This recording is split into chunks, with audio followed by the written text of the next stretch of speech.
Obrigada a todos aí por prestigiar a gente nesse sábado, né? Eu achei um tema bem relevante a gente conversar, porque realmente é algo que as pessoas perguntam muito nos grupos a respeito de fertilidade, ou pessoas que têm algum problema, casais que têm algum problema para engravidar. Então eu chamei aqui meu marido e companheiro. Nós somos biomédicos, mas ele é especialista na área de reprodução humana. Então a gente vai fazer uma conversa aqui para que vocês esclareçam alguns detalhes a respeito, tá? Para saber exatamente do que se trata a infertilidade, quais são as formas de tratamento, né? Tanto convencionais como principalmente que é o nosso interesse através da aromaterapia. Então, para começar, como especialista aqui nisso não sou eu vou fazer algumas perguntas para o João para que ele vá comentando junto comigo a respeito do tema, tá?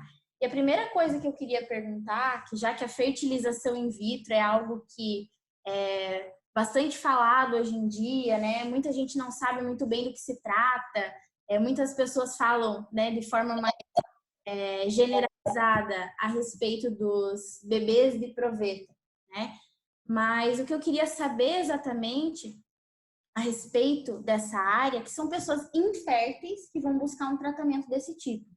E o que exatamente caracteriza uma pessoa ou um casal em si como infértil? Bom, boa tarde a todos. Então, o que caracteriza a infertilidade num casal seria a tentativa durante um ano, né, de relações sexuais para tentar engravidar, sem métodos contraceptivos e a pessoa, né, o casal não conseguir engravidar. Então, essa relação aí durante um ano sem proteção. Ok. E com relação à parcela de culpa, entre aspas, né? Ao que se atribui a infertilidade? Somente à mulher, também ao homem? Como que funciona esse balanço? Bom, antigamente, né, a gente sabe que era muito atribuído à mulher somente a causa da infertilidade, mas hoje em dia a gente sabe que está metade a metade as causas, né, de infertilidade, ou seja, a gente tem dados da OMS dizem que 40% das pessoas, dos casais têm problemas somente masculinos, 40% dos casais têm problemas somente femininos e 20% em conjunto, né? Então, a somatória. E dentro desses casos ainda existem as causas idiopáticas que não se tem noção de qual é a causa exata. Então, essa questão de ser a mulher somente responsável por algum problema, né, de concepção, não existe mais. Foi por água abaixo isso. Exatamente. Hoje em dia não se fala mais só em infertilidade feminina, fala em infertilidade do casal, né? Muito bom. Então, quais seriam, em se tratando das causas de infertilidade, tanto no homem como na mulher? Vamos começar talvez pelas mulheres? Quais são as causas? Bom, existem muitas causas, são vários tipos de gatilhos para as causas de infertilidade, né? Então, são as genéticas, malformações congênitas, traumas, doenças, causas hormonais, enfim, são várias causas que se tem para a infertilidade feminina. Uhum. E hoje, assim, quais seriam as maiores causas de infertilidade feminina? Bom, hoje a gente tem muito se fala sobre SOP, né, síndrome do ovário policístico, como uma das principais causas, endometriose, doenças sexualmente transmissíveis também são causas bem altas de infertilidade feminina. Por exemplo, HPV ou HIV? HPV. Ok, então. Agora, com relação às causas masculinas, a gente pode atribuir, claro, levando em consideração a diferença entre os gêneros, mas a gente atribuir as mesmas causas, o que teria de diferente, nomes aí de doenças que são diferentes aí para os homens e para as mulheres? Bom, as causas entre feminino e masculino são basicamente as mesmas, né? Vamos falar de fatores genéticos, traumas, por exemplo, alguns acidentes que ocorrem, né? Então, basicamente é a mesma coisa, né? O homem tem a questão mais também de trabalho, né? Digamos, um um operador de máquinas pesadas que fica o dia inteiro sentado, né? Ele vai ter um aumento do, do, da temperatura, né? Do que onde o testículo está localizado, e com o aumento dessa temperatura causa, né? Então é um problema mecânico. A gente tem no homem as causas de infertilidade como criptorquidia, né? Que seriam a não descida do testículo da cavidade abdominal, né? Quando criança, as malformações de canal, de epidídimo. A gente tem varicocele, que é uma causa muito comum de infertilidade, né? Que seriam varizes testiculares. Então, basicamente seria isso. E a grande maioria dessas causas, né, teria um tratamento clínico convencional no caso, porém a gente sabe que genética não se altera, né? A gente pode tratar sintomatologia, mas se a causa for genética, a gente não modifica. Né?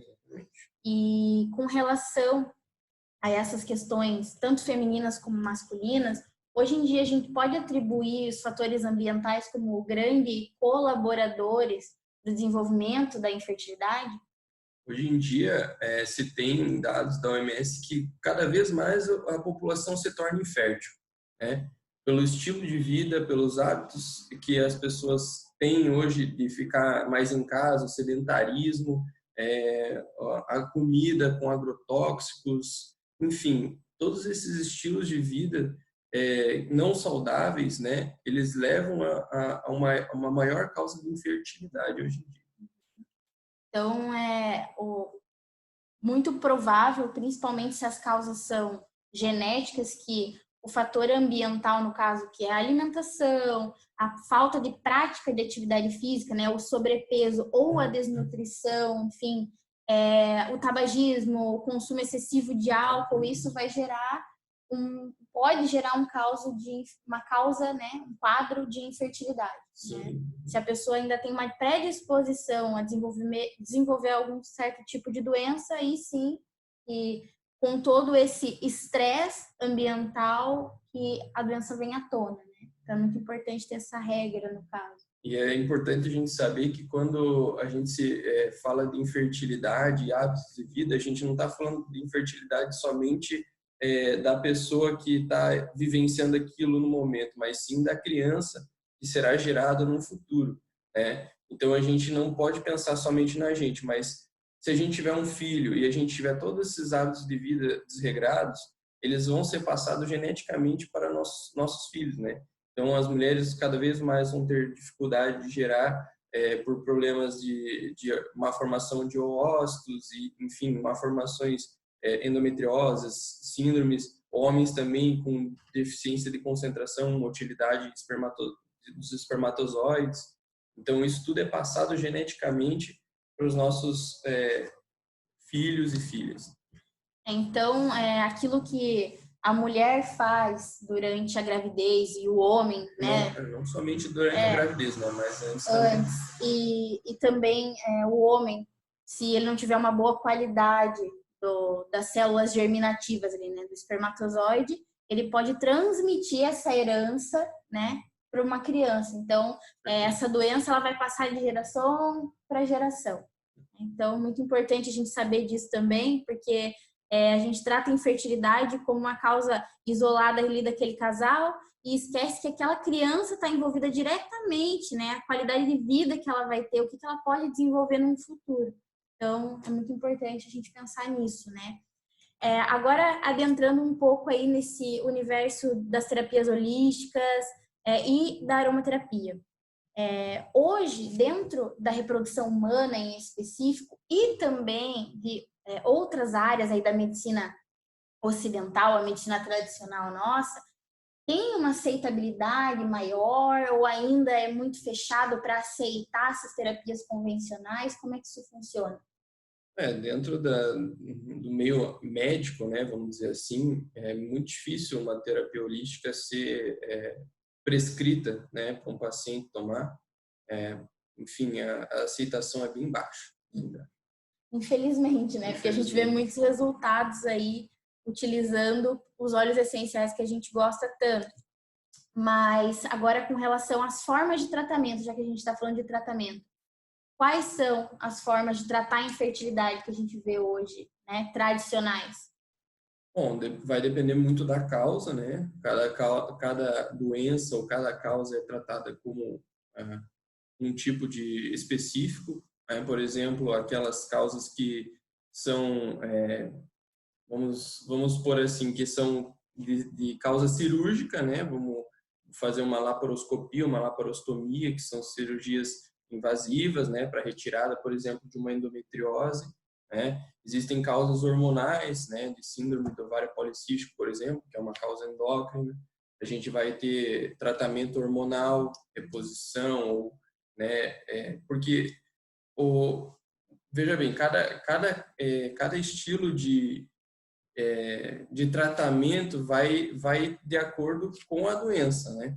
Então, enfim, genética não tem muito o que fazer, né, pessoal? É uma causa mais, enfim, só vai ser tratada com reprodução humana mesmo.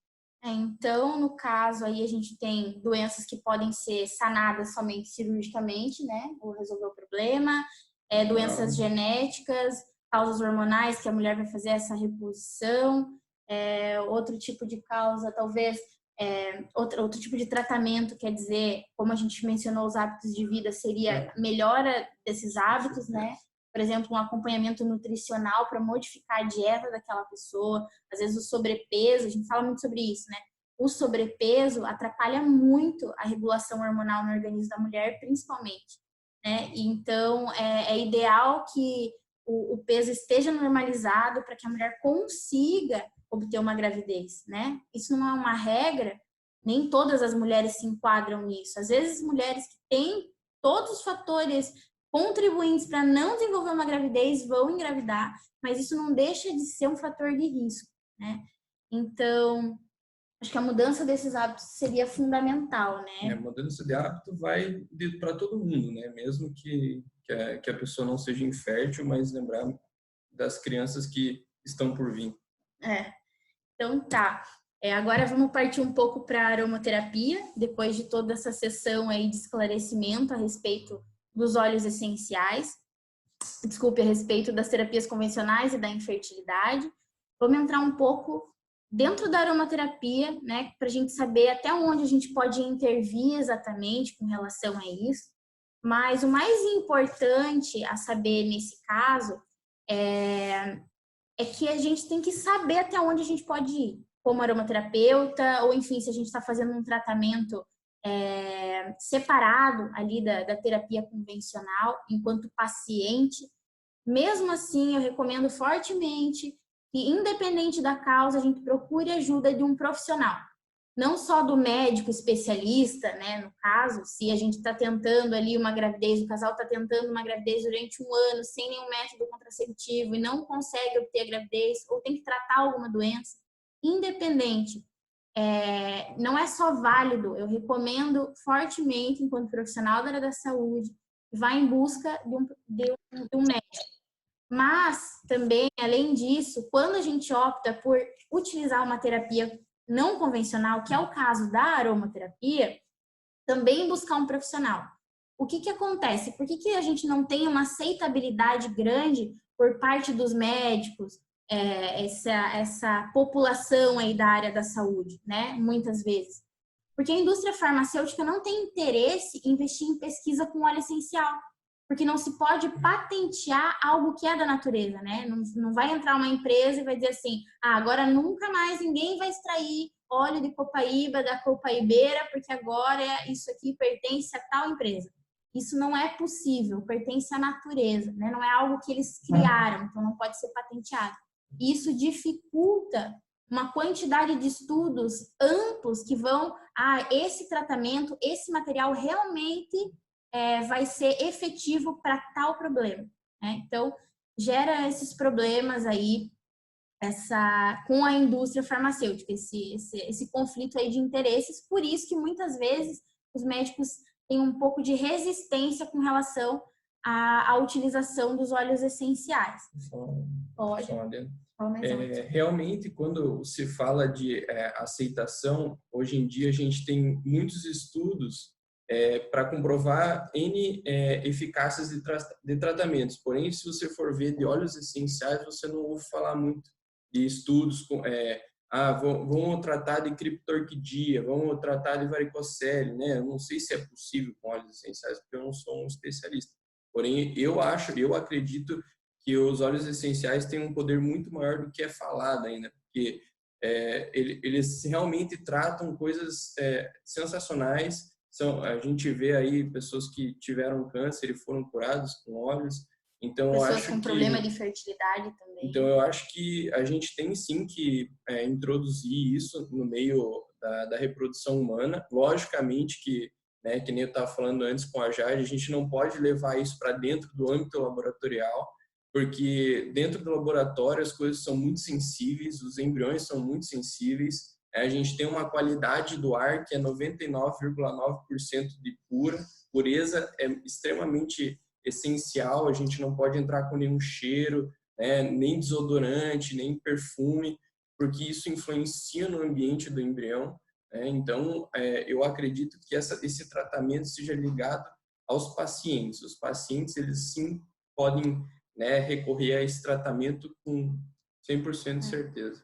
Então, seria, como ele falou, o foco direcionado ao paciente, não para utilizar dentro da clínica de reprodução humana, caso alguém opte também por essa forma de tratamento, né? Mas, retornando aí um pouco mais para a aromaterapia, o que é muito importante para tratar qualquer causa de infertilidade é a gente associar as formas de administração que a gente tem aí, principalmente as mais comuns, que é a aromática, atópica, né? A gente aplicar na região ali no baixo ventre, por exemplo, e a interna para potencializar os efeitos. Independente da causa, a gente faz isso para que tenha um resultado mais rápido, né? Principalmente quando se trata de regulação hormonal. Então, com relação a uso interno, principalmente, a gente tem que considerar uma dose de segurança, tá? Que seria mais ou menos uma gota para cada 20 quilos de peso, tá? Para 3 vezes ao dia a pessoa vai tomar essa dosagem. Então, seria mais ou menos o quê? Se eu vou fazer um tratamento interno, vou pingar óleo essencial numa cápsulazinha, ou vou tomar o óleo em um copo de água ou numa colher de óleo vegetal, independente de como vai ser essa administração, a gente pode aí, vamos fazer esse exemplo, né? Uma pessoa de 60 quilos, vai ser 3 gotas, porque se para cada 20 quilos é uma gota, são 3 gotas de óleo essencial por uso. Então, eu vou tomar 3 gotas de óleo essencial 3 vezes ao dia, no geral. Tá? Vai ser mais ou menos isso que a gente vai fazer para uso interno. Agora, o que é importante com relação à fertilidade? O que vai interferir na fertilidade? O estresse é um dos fatores principais, principalmente para a mulher.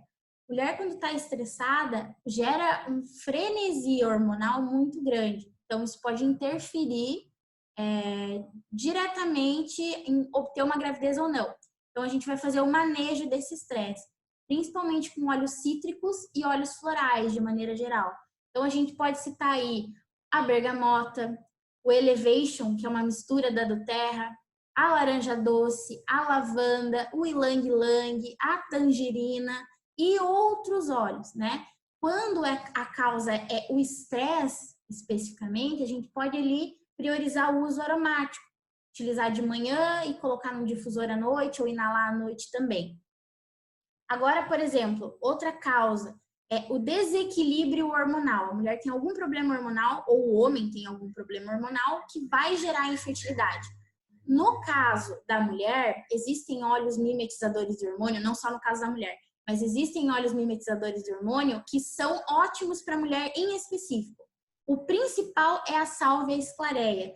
Se vocês entrarem em sites de busca para encontrar artigos científicos, é o que mais se fala com relação do que a gente, dentro dos jornais, né, de aromaterapia, é da sálvia esclareia, o que mais traz resultado.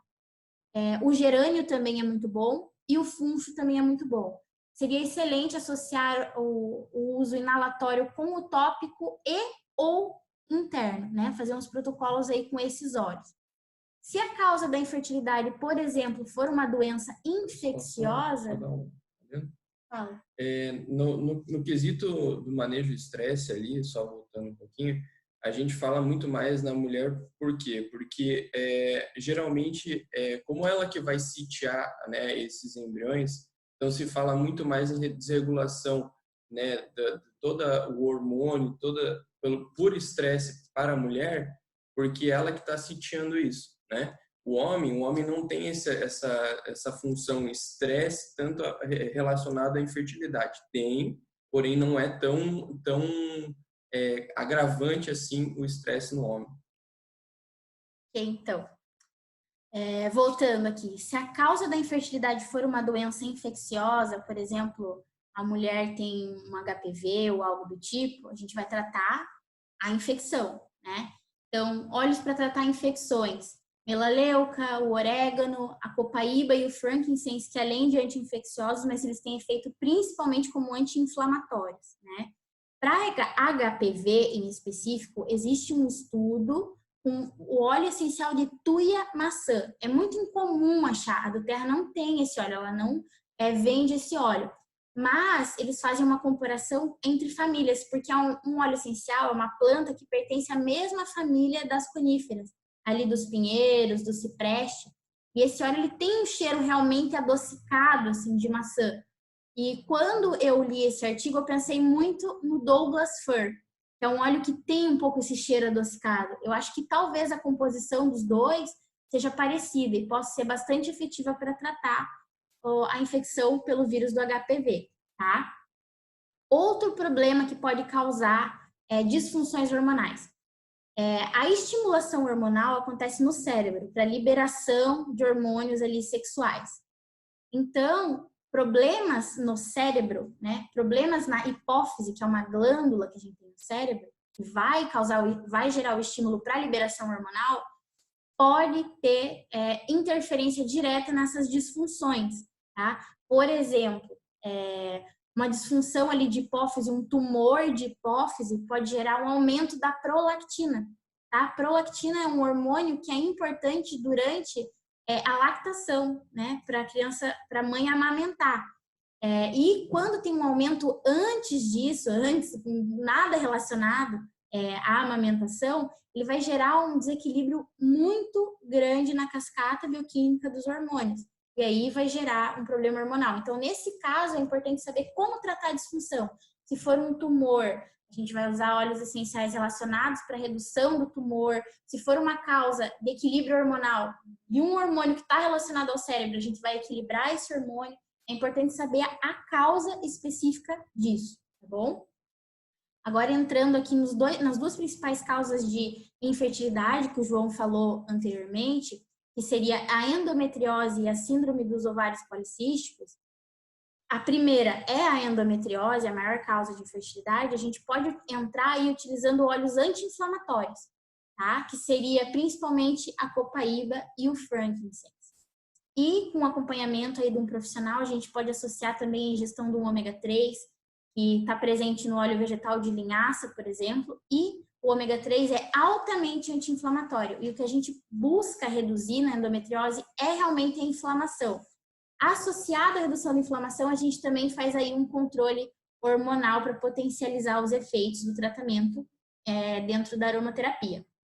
Com relação à síndrome dos ovários policísticos, a gente pode utilizar salve esclareia, gerânio, ilang-ilang, o neroli, a lavanda e o hortelã verde, sabe, o spearmint.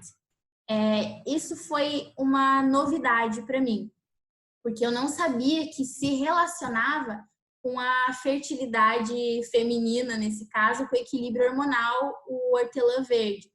E se a gente não tem o óleo, também pode ser utilizado o chá, tá? Que ele também vai ajudar no equilíbrio aí dessa síndrome dos ovários policísticos. A gente falou muito aí de mulher, mas com relação a equilíbrio hormonal em homens, um óleo muito indicado é o gerânio, tá? Então, a gente faz aí o uso, como eu falei, associar todas as formas de administração para potencializar os efeitos.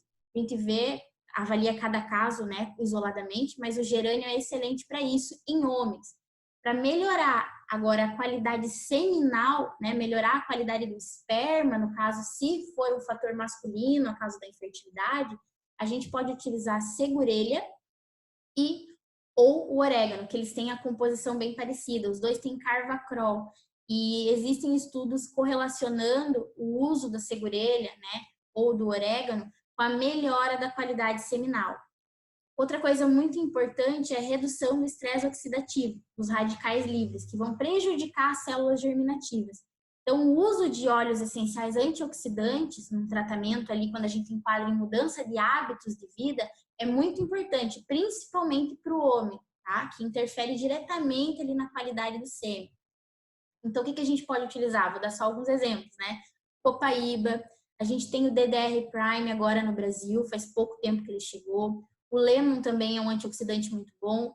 O Yarrow Pom, que chegou também faz pouco tempo, que a do Terra disponibiliza. O frankincense e outros óleos que são antioxidantes. Eu coloquei aqui os que eu considero os melhores, com maior potencial, tá? Mas existem outros óleos também que têm a possibilidade de ser utilizados para esse fim. E para varicocele, que é outra causa comum aí nos homens, que afeta os homens e gera infertilidade, a gente pode utilizar o cipreste, o frankincense, a lavanda e o patchouli, tá? Porque a gente vai tratar ali como se fossem varizes, né? E esses são os óleos utilizados para o tratamento de varizes. E o patchouli, inclusive, é um óleo muito utilizado para homens, tá? É um aroma que é uma referência para o masculino. Então, e também utilizado para tratamento de varizes. Então, a gente pode inserir o patchouli principalmente nesses casos aí. E o cipreste, que é um grande aliado, quando a gente fala em varizes, o cipreste está lá em cima para tratar esses problemas, tá? Então, eu reuni aqui algumas causas somente a respeito do tratamento de infertilidade, mas o que é importante lembrar? Sempre associar as maiores formas de uso, tá? Todas as formas de administração para potencializar os efeitos, respeitar as quantidades de uso interno, principalmente quando se tratam de óleos muito fortes para o organismo metabolizar, que é o caso do orégano, por exemplo. A gente tem que fazer pausas dessa utilização mais acentuadas, mas de maneira geral, a gente pode utilizar ali os óleos durante 21 dias, né, o uso interno para uso ininterrupto, e pausa 7 dias. Retorna mais 21, pausa 7 dias, retorna mais 21. Você vai completar um ciclo aí de tratamento de 3 meses, mais ou menos, tá? E depois desses 3 meses é aconselhável mudar a sinergia, mudar as misturas, né, para potencializar, continuar potencializando os efeitos dos tratamentos, tá? Isso é excelente em homens, porque eu estava comentando com o João mais cedo a respeito da renovação do sêmen, né, das células reprodutivas do homem, que acontecem de 3 em 3 meses, ele renova. Então, se o homem levar uma vida regrada nesse tempo, é muito mais fácil, entre aspas, né, quando a causa é essa, tratar o homem do que a mulher. Alimentação regrada, não utilizar nenhum tipo de droga, ou né, o cigarro ou bebida alcoólica, utilizar os antioxidantes e tratando a causa de infertilidade ali durante os 3 meses, no final desse terceiro mês é muito provável que a qualidade acalmar os nervos. É provável que durante a finalização dos 3 meses de tratamento com os óleos essenciais tenha uma melhora significativa na qualidade do sêmen, tá? Então, lembrem disso, para homens é muito, muito, muito importante com relação a isso, que é possível renovar essa célula se não for de causa genética, né? Outra coisa que a gente estava comentando antes é com relação à mulher. A gente já nasce com a nossa reserva de óvulos contados, tá? A gente não vai produzir mais óvulos durante a nossa vida. A gente só perde. Essa né? é a diferença do homem e da mulher, né? O homem até 60, 70 anos, a gente hoje sabe que existe a andropausa também, mas o homem, ele com 60, 70, 80 anos ainda está produzindo e renovando o seu estoque de espermatozoides. Agora, a mulher, desde que ela começa a menstruar, ela só tende a perder, né? Porque todos os óvulos já estão formados, estão guardados. Ela tem essa reserva ovariana, né? Pode ser medida pelo antimileriano, Então, É um hormônio, no é caso. um hormônio, né? A gente sabe que só tende a diminuir, a perder isso aí, né? Então, a mulher ela tem que se tratar não, se concentrar nesses hábitos de vida, nesses estilos de vida saudáveis, para não ter não prejudicar tantos ovos. Importante também nisso que você está falando, né? É que como a gente já nasce com aquela reserva pronta, a gente tem aquela quantidade, acabou. Se aqueles ovos não forem bons, não tem o que fazer. A gente não melhora aquela célula, não tem muita condição de fazer isso. Pelo menos os meios convencionais de tratamento não conseguem realizar isso. Não foram realizados testes in vitro, né, para ver se utilizando o óleo essencial diretamente naquela célula, eles conseguem melhorar o óvulo, fazer com que ele fique mais jovem. Mas, gente, isso por enquanto está muito distante de ser comprovado realmente que melhora, porque, por exemplo, a idade é um fator determinante, né, para a fertilidade na mulher. Então, se aqueles óvulos são velhos, não tem como rejuvenescê-los, entendeu? Por isso que fica mais difícil tratar quando o problema é ali na qualidade da célula germinativa com relação ao homem. O homem a gente trata melhor. E a idade limite, né, digamos, para se ter uma boa fertilização na mulher é 35 anos. Então, é justamente por essa reserva já está pré-estabelecida. Então, eu tô vendo que eu tenho só mais 3 minutos aqui.